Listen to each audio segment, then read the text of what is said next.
All right. Oops. There we go. Hey, everybody. Yeah, I'm gross. Sorry about that. I'm always a little gross, but how's everybody doing today?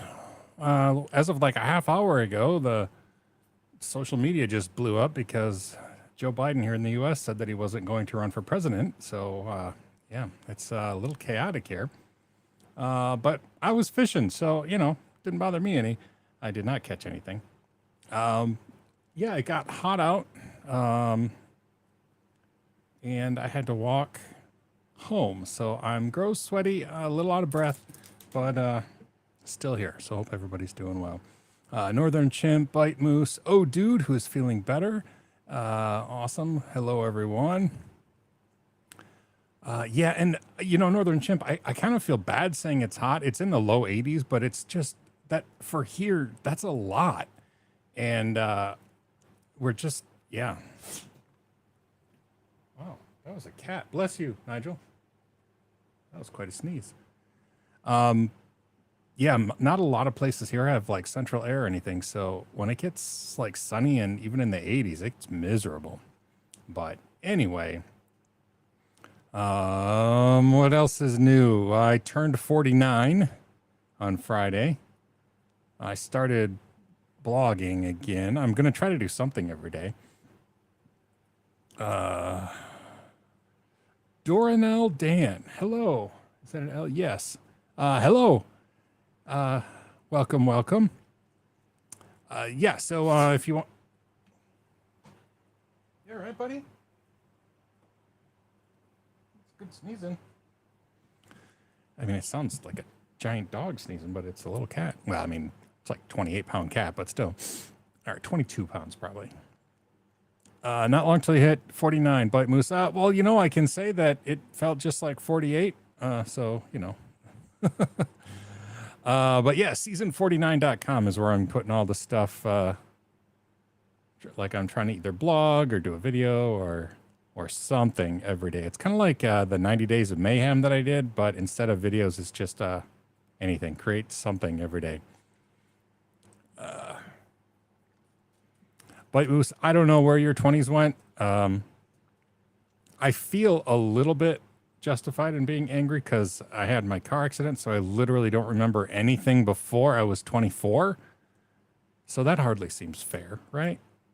Starting at 24. Anyway, my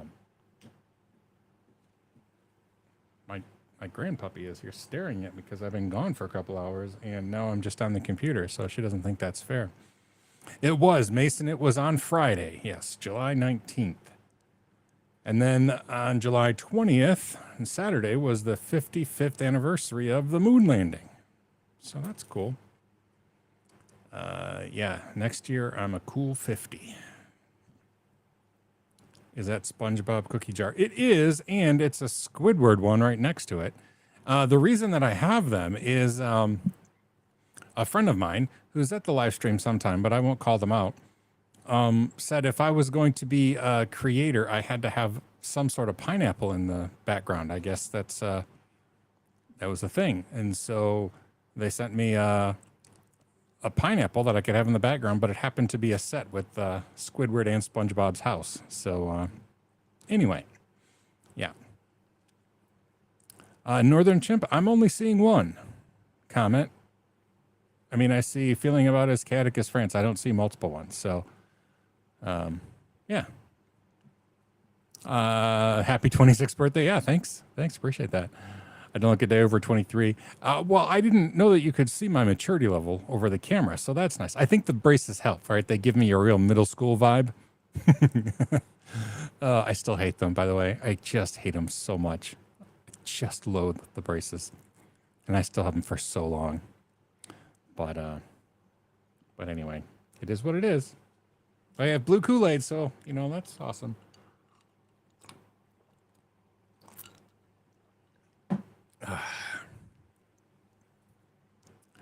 Northern Chimp, that's funny. Yeah, it didn't show up here multiple times. Nonetheless. Yeah, in fact, I think there might be cookies in here. Nope, not that one. Yes. Ginger snaps. Oh, they smell amazing.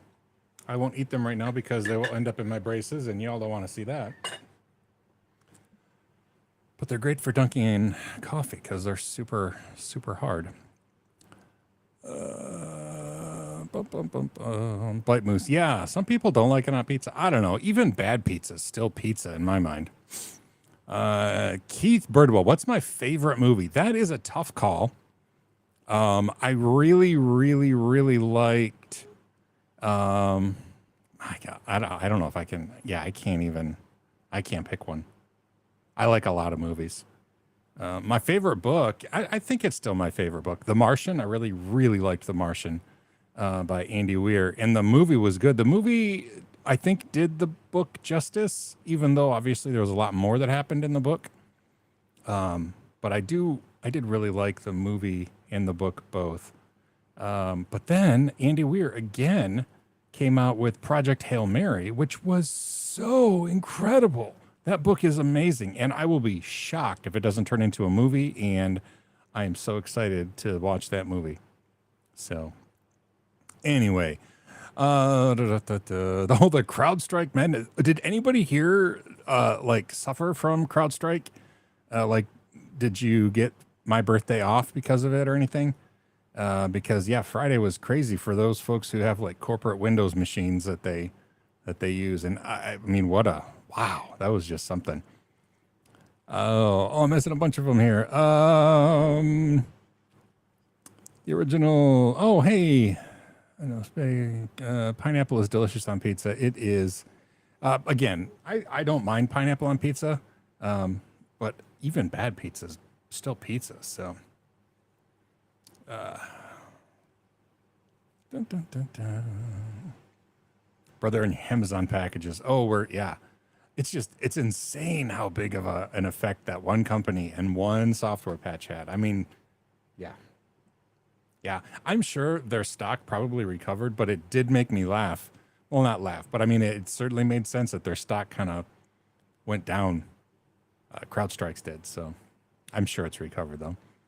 I mean, they're too ingrained in everything, so it's not like they're going away. But several coworkers couldn't work for a few hours. Your team is at work had to remediate several dozen servers. Someone that we both know had to help fix 13,000 machines at their hospital system. Oh man! Well, and that was the crazy part. I mean, I didn't look too much into it. You know, I mean, it was my birthday, and then. And I'm just not in that world anymore. But it was the kind of thing where it caused the computer to not restart right. Like you had to, restart in safe mode, I guess, and then delete a certain folder or whatever. It was the kind of stuff that it's a lot to expect the end user to do. So I got to think there were a lot of memos going around, especially with remote workers and stuff. Anyway, yeah, I'm sure it's still, the things are still happening, but how crazy.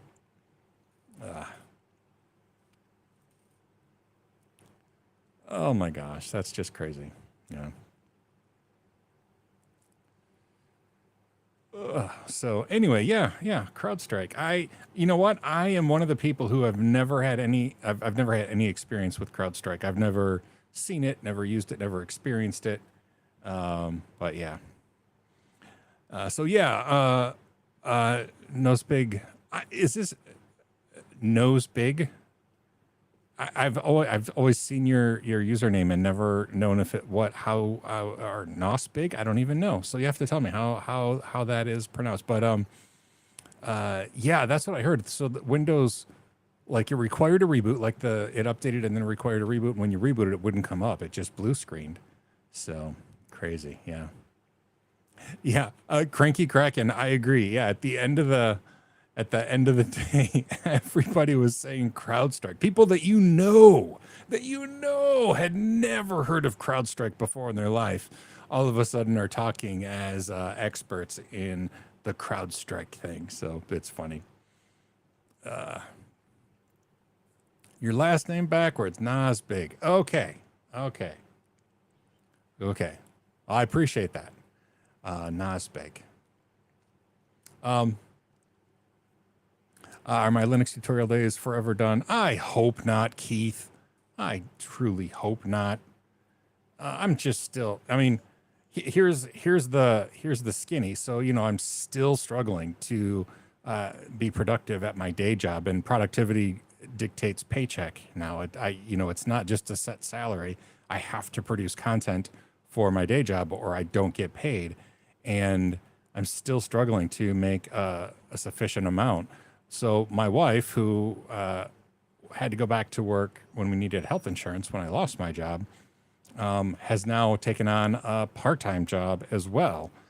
So yeah, we're just trying to fund life, and making Linux videos on YouTube is something I enjoy, and it does bring in a little bit of money for ad revenue. But I'm trying really hard not to get depressed as not being the breadwinner, the sole breadwinner anymore. I think my latent misogyny is coming out there, because I feel like I should be the provider, Anyway,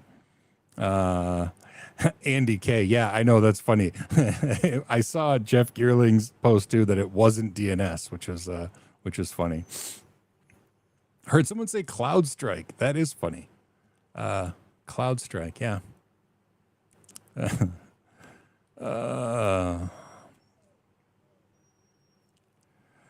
That, you know what, Mason, here. Oh, I forgot I can pop things up when I'm referencing them, but yeah, it is funny.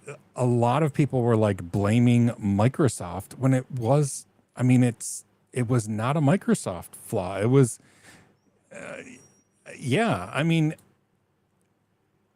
should Microsoft, I don't know, because CrowdStrike is so deeply integrated into the Windows operating system that it's pretty difficult to show or to see much fault in Microsoft there. I don't know. Maybe on reboot it could have, I don't know. I didn't see when it rebooted. Did it offer to go into safe mode or not? I don't even know. Yeah, Blight Moose, I appreciate that I can't even talk straight with these braces. I appreciate that very much. And yeah, I'll get it. I'll get the hang of things. I'm almost an adult now, right? I'm 49. I'll get the hang of it. Productivity has always been an issue with me at work. Like, I've always had a hard time producing the same amount of content as other trainers. I'm kind of a perfectionist, and then, self-doubt, all those other horrible things. And so in the past, it was a set salary. So I would get talked to at work, but I would still get my full paycheck. But now, oh my goodness, not being productive means not getting a substantial paycheck, which oddly makes it more difficult for me, because then I'm like, oh, this is super important. And so my perfectionism is like, super important, it's got to be perfect. And like, that's not the case at all. So I don't know. I just got to rewire my brain one way or another. Anywho, normal folks have no clue that anything third party could be anything. Like, I know. It's like it's kind of the mentality of the folks who call the computer tower the hard drive, and you know who I'm talking about. Like, most people, like, what's not working? Well, the hard drive, and they mean the entire tower. I'm like, oh, well, if that's the hard drive, we have to back up a few levels of tech, as we refer to things. So, yeah. Anyway, guess I'm just trying to remember, like, when I was working at Cornerstone University. No, this is a long time ago. This was like 2013 or something like that. The all-in-one computers, not iMacs. iMacs have been around for a long time, but like, you could start to get like all-in-one Windows-based computers. For some reason, they generally had touch screens back then. Like, I don't know why those two things kind of happen at the same time, all-in-one computers and touch screens. But anyway, I was at Cornerstone University, and somebody called tech support with the problem. I don't remember what the problem was, but they said, and this computer doesn't even have a hard drive. And the people who are answering tech support are thinking like, oh, so do we even have thin clients? Is this like a mainframe issue? What is going on? But the person just meant they didn't have a big tower connected to the monitor. So anyway, Andy came this thing with productivity, go off on too many tangents, lots of brain fog. Oh man. Yeah. And it just seems like every possible like thing is working against me too. So like with the Google course I'm working on right now is ACE, the Associate Cloud Engineer. It's like they're the one that most people have heard of with Google. Most people haven't heard of Cloud Digital Leader. That's like their simplest, most entry level certification. But most people, when you talk about Google Cert, they're talking about the ACE certification. And the issue that I have is their objectives, like their list of objectives for the exam, don't lay things out in a really clear, teachable order. You know, it's like they want you to show a hierarchy of permissions, but you can only have a hierarchy of permissions in Google Cloud Platform if you have an organization. An organization can only be done if you have Cloud Identity or Google Workspace or one of those things. And setting up Cloud Identity is an objective later on. So it's very, very frustrating and difficult to figure out what to teach first. And so that's one of the real big frustrations that I've had with productivity is like, okay, I need to teach this and I could teach this, but we don't know this yet. So if I teach that, but we kind of need the other thing in order to understand that. So yeah, it's been frustrating.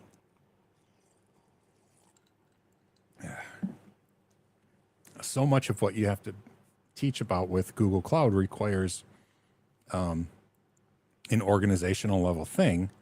However, if you are like a business user, you can't get the $300 of free trial. There's just so many weird aspects of it. And nobody asked me, but that's some of the frustration that I've been having, like what to teach first, how to teach it. And then now I have to be very specific about timing, like how long my training is and like when to cut it off. So yeah, it's fine. I'll get used to it. I'll be amazeballs one of these days. I'm hoping that doing other stuff like trying to blog or something every day, you know, that season49.com thing. I'm hoping that keeps my brain going so I don't get that brain fog. Because my brain just like kind of shuts down. And so I need to be doing multiple things. I've kind of talked about, for some reason, for me, like having too many irons in the fire is not the thing. I need to be doing lots of other things or I don't know. I can't seem to focus unless there's lots of different things that I could be focusing on. And then like, yeah, I don't know. Try to concentrate and then squirrel 10 minutes later. Yeah. Any stories about premature optimization? I don't know what you mean by that. So I do not have any. Anyway. Oh, Bite Moose, I missed some comments here. Love the way some people talk down to you about tech. Then you say, how could it be X or Y? And say, I'm not technical. Oh, yeah. Yeah, I know. And I try really hard not to be a douchebag. You know, I try not to be the stereotypical bastard operator from hell kind of thing. I think that those things were always funny to look at, but some people make it really difficult to give them the benefit of the doubt and not talk down to them. But I think those people are, at least in my experience, the easiest to remember, but usually in the minority. People are normally pretty humble about stuff. So anyway, Mason Bite Moose, the same, hitting 40, can't stick to one thing for like 10 minutes. Yeah. You know what? For me, it's either like watching something or like going down a YouTube trail or sometimes I'm like, I'm overwhelmed. I'm going to go fishing. So I go fishing and I'm still not a great fisherman, but I do enjoy going outside to fish, which is big for me. I normally don't like to be outside, but something about fishing, I think because it's hard and I'm not good at it, I find it enjoyable. I know that seems weird and backwards, but it's like a challenge. Like, I can't seem to do this. Oh, there's Nigel. Hey, buddy. This is the cat that was sneezing so hard. How you doing, bud? You're on the live stream. Yeah. This is Sir Nigel Murray. He is a full-blooded Maine Coon cat. He's over 20 pounds. His paws and his claws are always very impressive. Sorry, buddy. He's just an impressive cat. Stop moving my microphone. His brother Larry is he's the orange cat that you've probably seen in videos as well. Not as majestic looking and kind of more of a douchebag. Nigel's a friendly giant. But anyway, nobody asked about Nigel, but stop moving my microphone, buddy. Anyway. Oh, and so Mason and Bite Moose and everybody who is easily distracted as well. I find that I like to, when I'm struggling on what to make, I will maybe this is what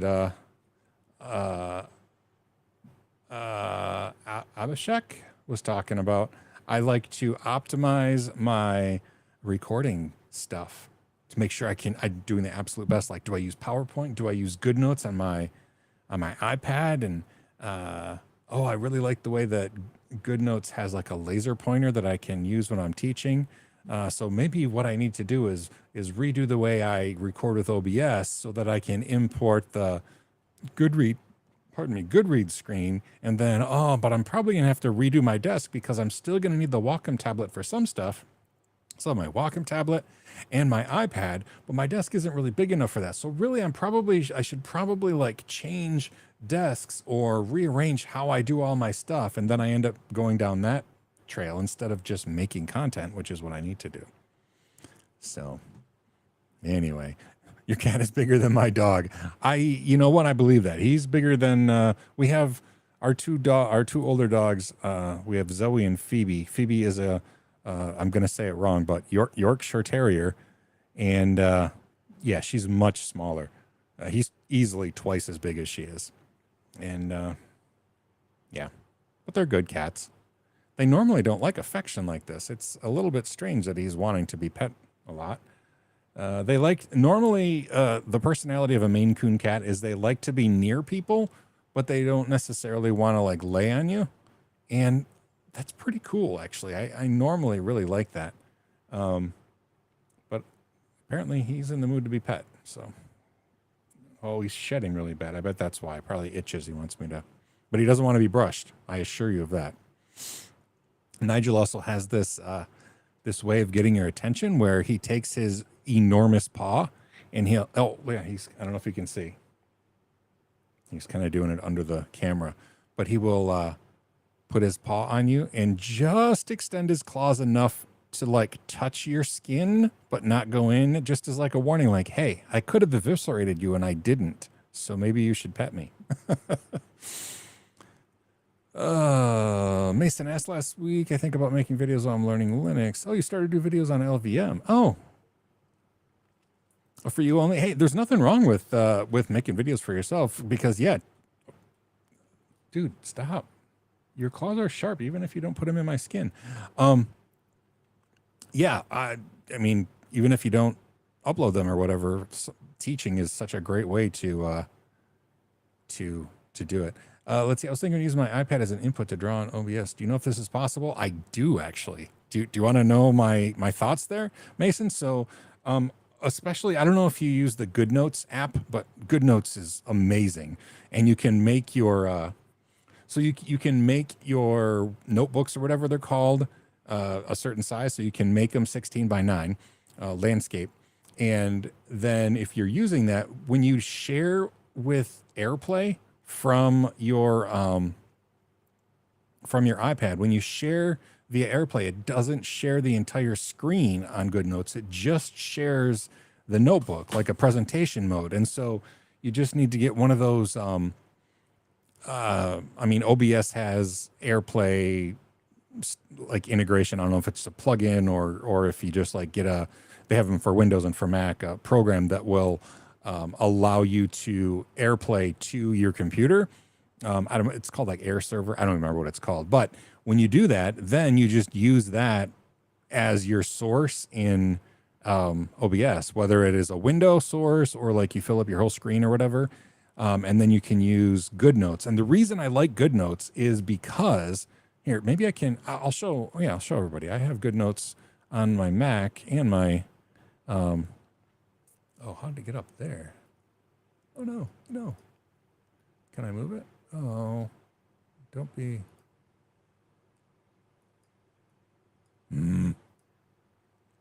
Okay, the camera. Okay, I don't know what's going on with my. So I have the.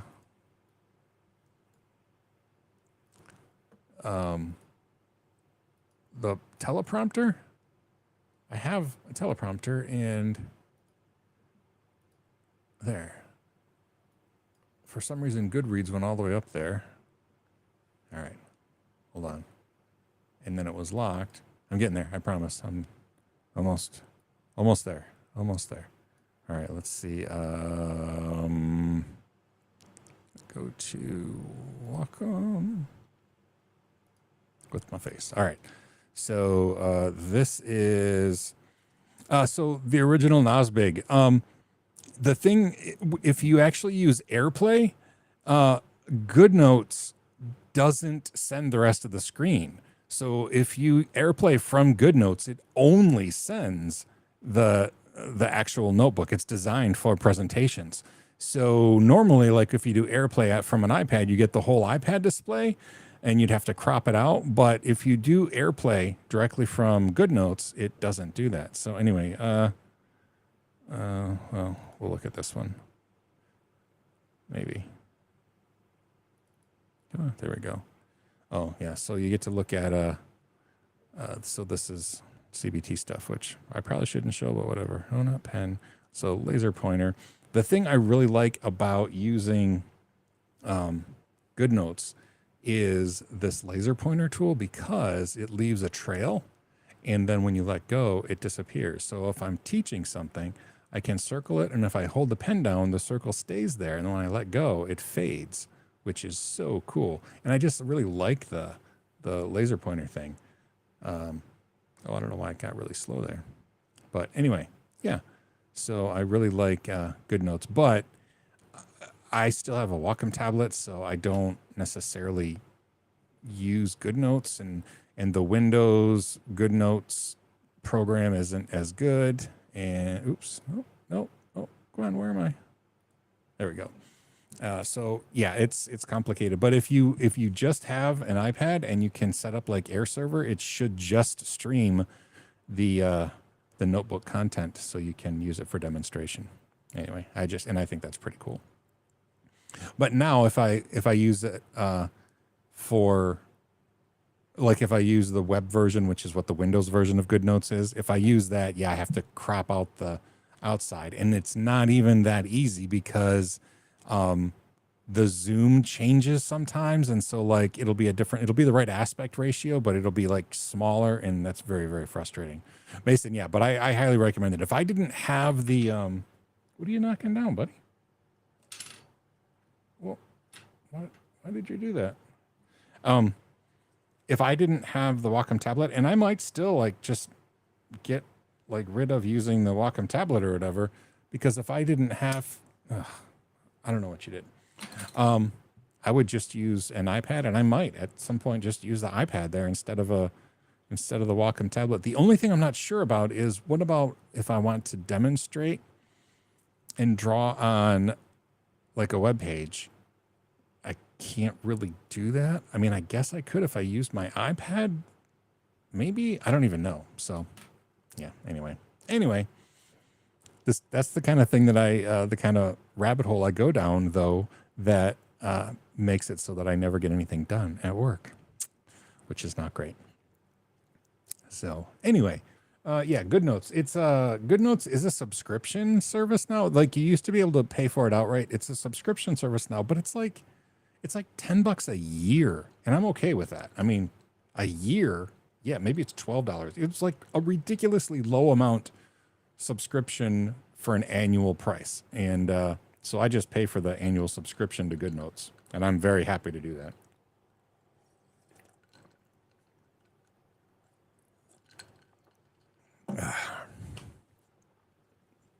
Ooh, Scott, what are you watching, man?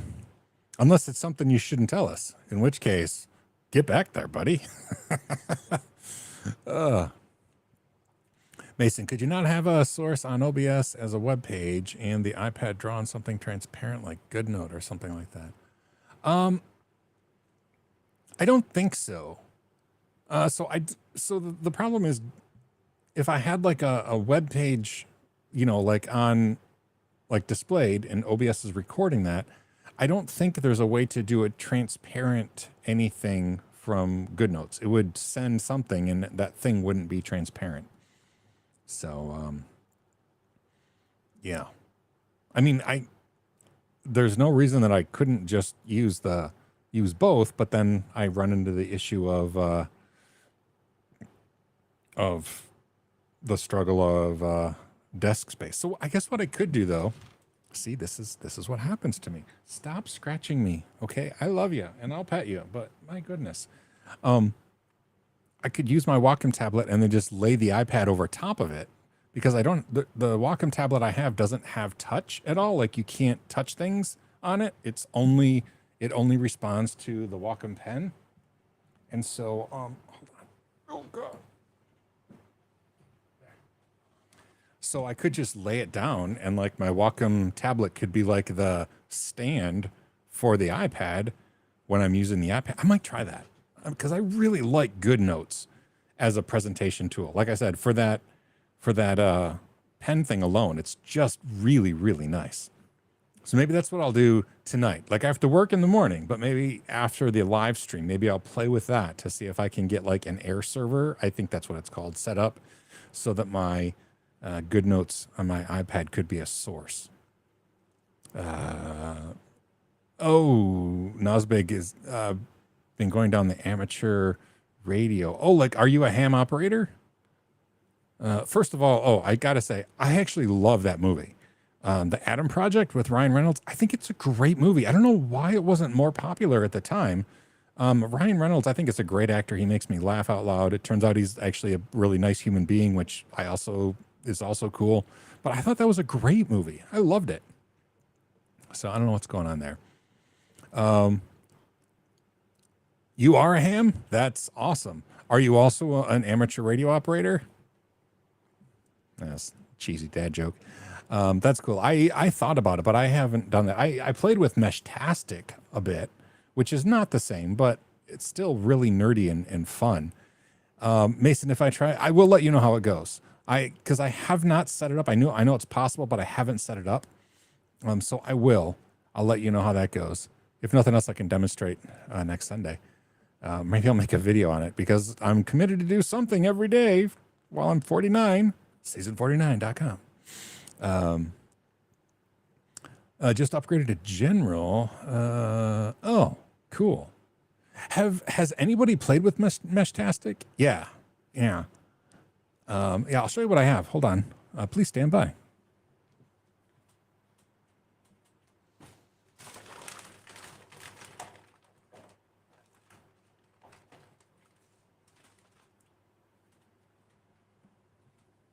Okay. So I have two Meshtastic nodes, and I'm not sure where. This is just it's a LilyGo, and then it has an external antenna. It has a battery, and you can just charge the battery via, I don't know if it's USB-C. I think it's just micro USB. Yeah, micro USB. Come on. There, micro USB. And it's running Meshtastic. And I was going to, I'll put that one in my house inside. And then I got this one. This is the same sort of thing. It's another LilyGo. I believe this one, oh no, it just has the one battery as well. So it's the same sort of thing with an antenna, but it came pre-built, and I didn't build it. It came pre-built in a Pelican 1010, and so that makes it waterproof and weatherproof. The only thing is, if you want to charge it, you have to drill like a hole to get ideally a solar panel, and then like mount it somewhere. The problem is I had it plugged in several different places in my house, and there's nobody else in the area. I mean, nobody else in the area running Meshtastic. And so it's not a lot of fun when it's just you. So anyway, yeah. I thought it would be fun, but they've just kind of been sitting there doing nothing because I couldn't find like a whole lot of stuff to do. I didn't even learn all the things you could do with it, but anyway.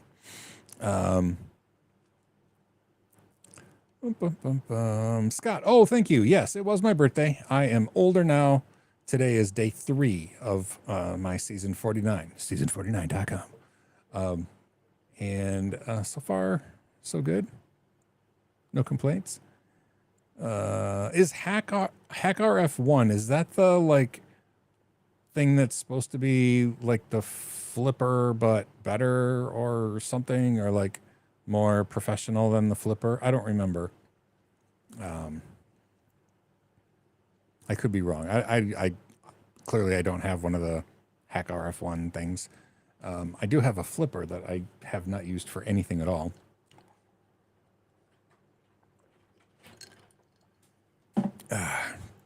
Eddie, thank you. I appreciate it. I appreciate the birthday wishes from everyone. Oh, it's the software-defined radio tool. Okay.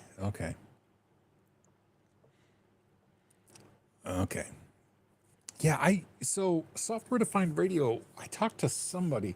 I think it was back when we were doing Floss Weekly at Twit TV.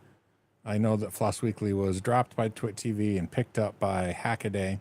I haven't been on it since, but we were interviewing somebody who came from traditional radio, and they were starting to do stuff with software-defined radio. That was the only time I'd ever heard about it or played with it, and it was really cool. But it was I just never had gotten into it. So 6 days and 2 days older. Then I missed your birthday too, buddy. Happy birthday. Yeah, we're both older. And you were born very, very close to the moon landing then. I mean, the moon landing was July 20th, 1969. The 20th is the day after the 19th, but I mean, it was 6 years later for me. But I mean, you were just a couple days away from the moon landing. So that's cool. I mean, that's, some cool brag-worthy things. We made it to the moon, and how did the world celebrate? By creating a Scott. So, yeah. Yeah, I don't know anything about software-defined radio, other than I was intrigued by it when we were interviewing the folks, and I don't remember who it was or I just don't remember. I remember that there were devices that they mentioned that I looked up and didn't buy. I think that's where... I don't think I did the interview about Meshtastic, but I think it was Floss Weekly where I first heard of Meshtastic as well. Maybe I interviewed it. I interviewed a lot of people. I don't remember. But anyway. Yeah. I don't know. Maybe. So if I take the next step and I have like a 20 watt solar panel with USB output, maybe I think I have two 10 watt. I don't think these take a lot of electricity, so I could potentially like put it way up on a mast with a little solar panel, because there is a battery, so that could just charge the solar panel, and then I think it turns on automatically. Like if it runs out of battery, it shuts off. I think if the battery starts to charge, it turns back on. That would be something that would be important to test. ideally, it would run overnight on the battery, and then the solar panel would charge the battery up. I think it runs a full day on a battery. I don't remember. I'll have to look. It's been months since I got it. But I could put it way up on a mast or something, and then maybe get more, I don't know, coverage. Maybe someone get information from. Maybe I could get a longer antenna too.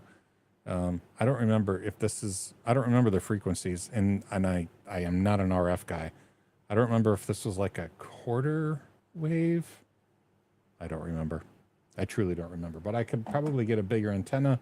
I don't know if it has enough receive and transmit power for a bigger antenna. And again, I'm not an RF guy. I don't know how that stuff works really. So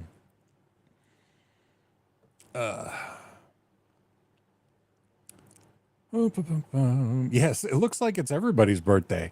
I mean, let's see. 9 months earlier, what was that, Thanksgiving time? So most of our parents, we know how they gave thanks for Thanksgiving if they were in the U.S.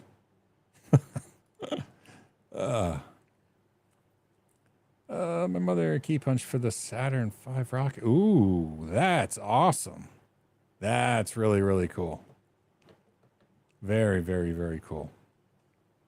Have you seen, I don't know if you read the book or saw the movie Hidden Figures. I love that story. That was so great.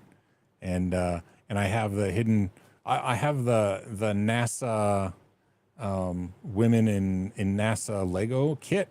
And I think I only have 2 left. But I like to give them to young girls who are excited about science. Because yeah, that's awesome. Oh, let's see. Always with the big antenna. Hee. Yeah, exactly. It operates in the 900 megahertz band. Okay. I could set up an internal messaging system for me and the family. The family lives quite a ways away, and I'd probably have to have a repeater in between somewhere. Meshtastic is, you're right. Yeah, I do remember that. When I got it, I had to choose. Because I think it was like 867 somewhere else, but it was, it's, this LilyGo supports the 868 megahertz or 915 megahertz, and I think it's running on the 915 megahertz. So yeah, like the old cordless phones, which I don't know why the 900 megahertz wasn't more widely used in internet connectivity. I realize it's a bandwidth issue, but it was so good for penetration and stuff through trees. You could get point to point 900 megahertz stuff, but yeah, it was slow, which I realized. But I don't know. I was surprised that it didn't get more of a foothold.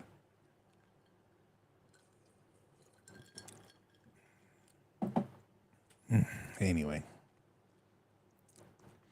The range is on the order of 2 kilometers or so. Yeah, and my family, I mean, supposedly if it's like clear line of sight, you can go even further. And, I live near the edge of Little Traverse Bay, so I could probably get a signal over the bay all the way to Harbor Springs, which is on the other side of the bay from me. But I don't really know anybody that I could use to repeat signal there. I would need to have a place to put it. Even if it was solar powered and autonomous, I would still have to mount it somewhere. I don't know. That I was excited about that, and then, yeah, I don't know. I have to buy a couple more. Like the daughter who lives the closest to me, it's like a 15-minute drive, so it's probably like 10 miles away, 10 or 12 miles away, and I would need a couple repeaters in between. So anyway.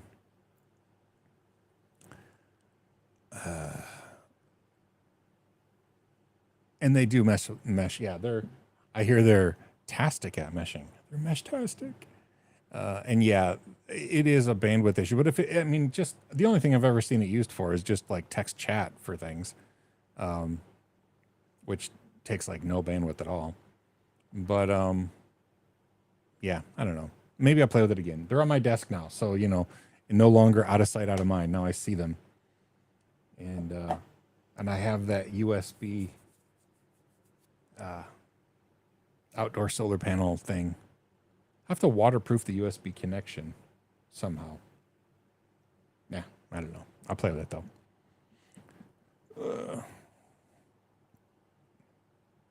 Collecting metrics from his remote bee houses. Oh, that would be cool. Like with the same kind of a thing, like a little solar panel to power it, and then like temperature readings and like maybe humidity, that sort of a thing. Because that would be cool.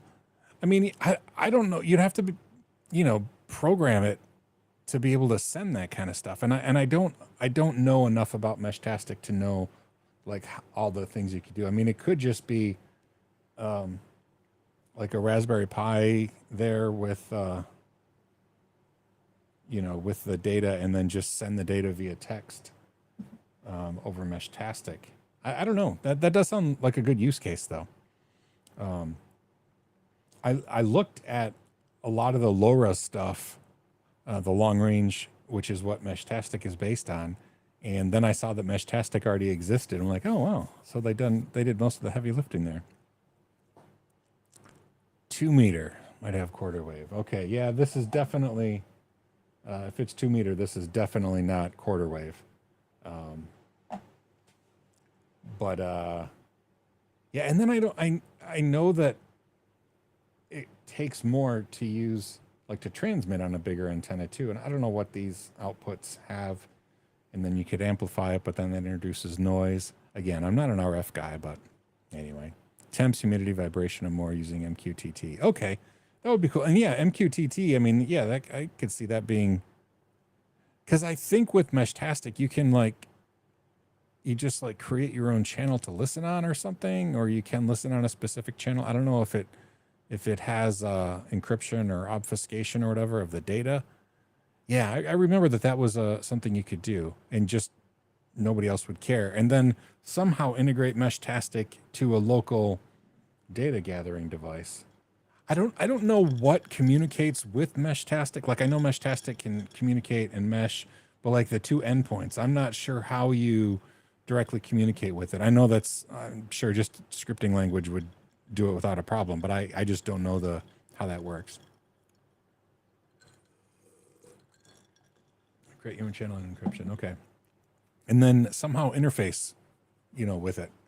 And I know that, a cell phone can interface with it. Obviously, that's how you're supposed to interface with it, like when it's in your house or whatever. But if it communicates via, I think it's Bluetooth, via Bluetooth, then probably you can communicate with it via, to a Raspberry Pi or something. Or maybe these little, I think these are Arduino boards. Maybe you can actually run software on them apart from Meshtastic even. I don't know. I truly don't know. I'm just talking out of my butt.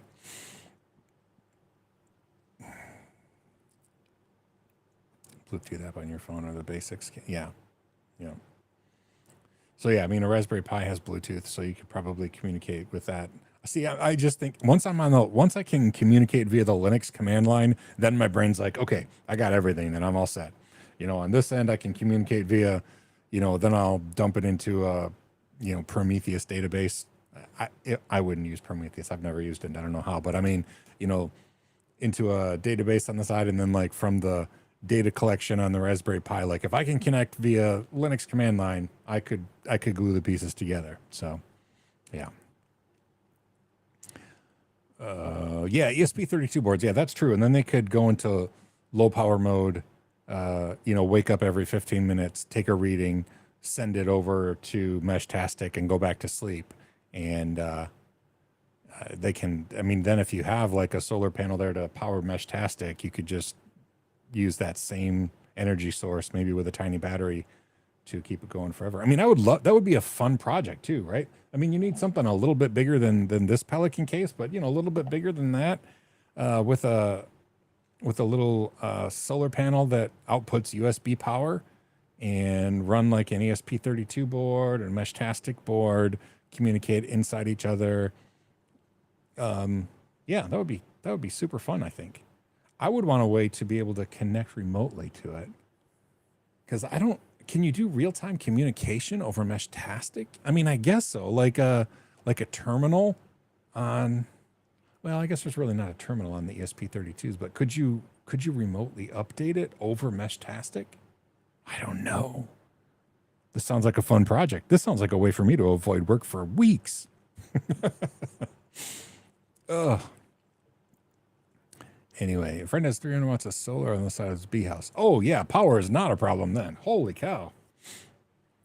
What is he doing on the bee house, on the bee house thing? I mean, 300 watts of solar is a lot of, I mean, it's like one decent sized solar panel, but still, I mean, what is he using the power for now? Maybe a camera? I could see that.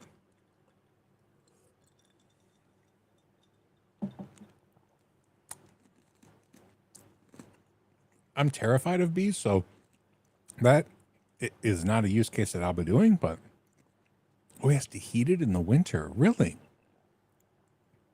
That fascinates me.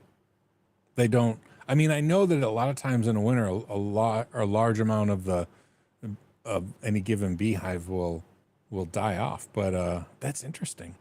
Where does he live? I mean, I don't want like an address, but is it a really harsh climate?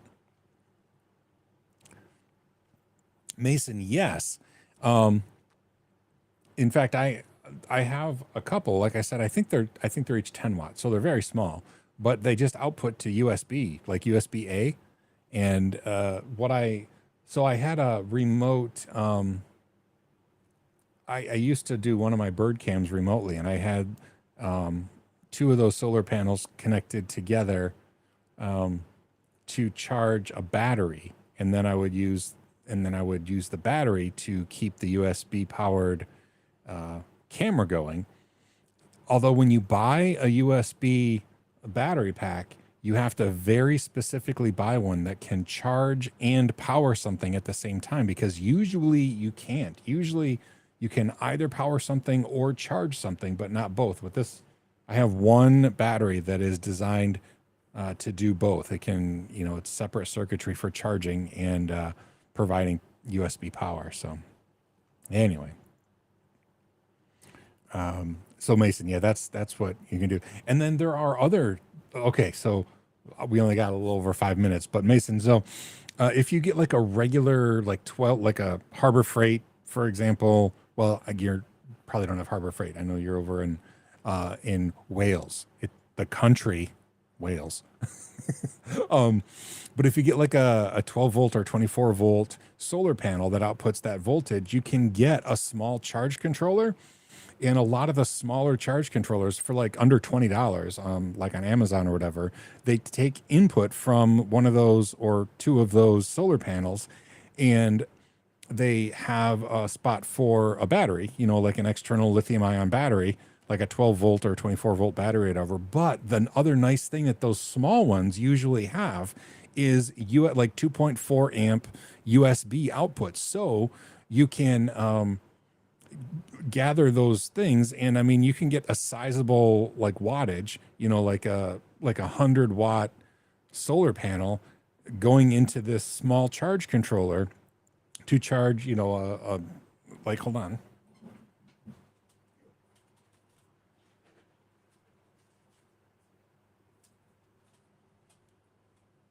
Like, for example, I think this is lithium iron phosphate. This might just be lithium ion.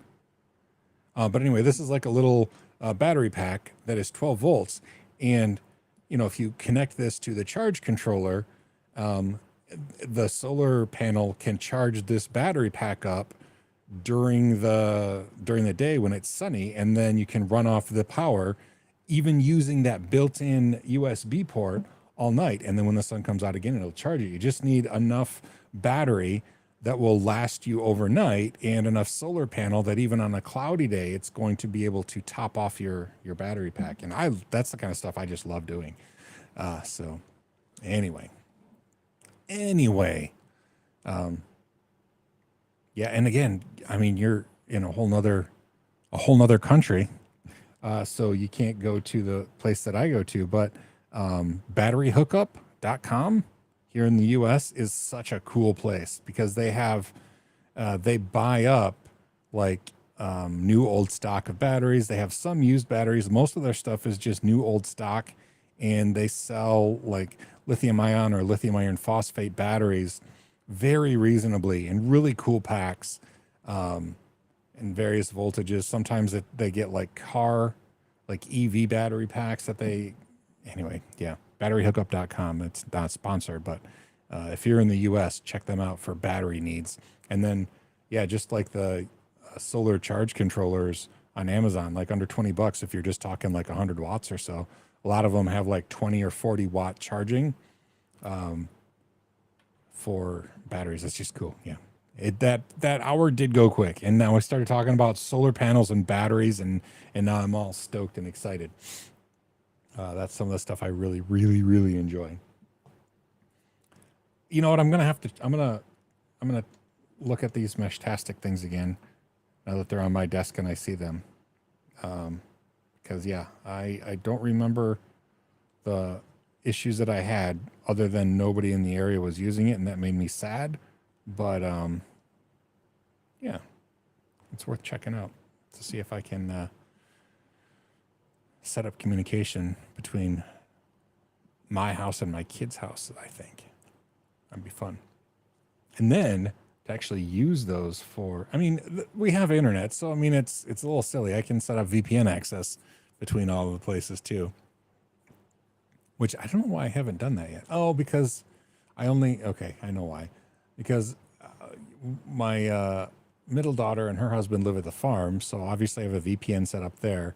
But my eldest daughter, they have internet access, but they don't have I haven't put a server out there at all. So when my middle daughter and her husband buy a house and they're actively looking to buy a house, I'm probably going to sell the farm. And then maybe I will see if my eldest daughter will like rent me some space in their garage to put my server closet, because they are using the same service provider that I use at the farm. So I'd be able to get the fiber optic set up there. See if that's, because otherwise, if I sell the farm, I don't know where I'm going to host all my stuff. What would I do?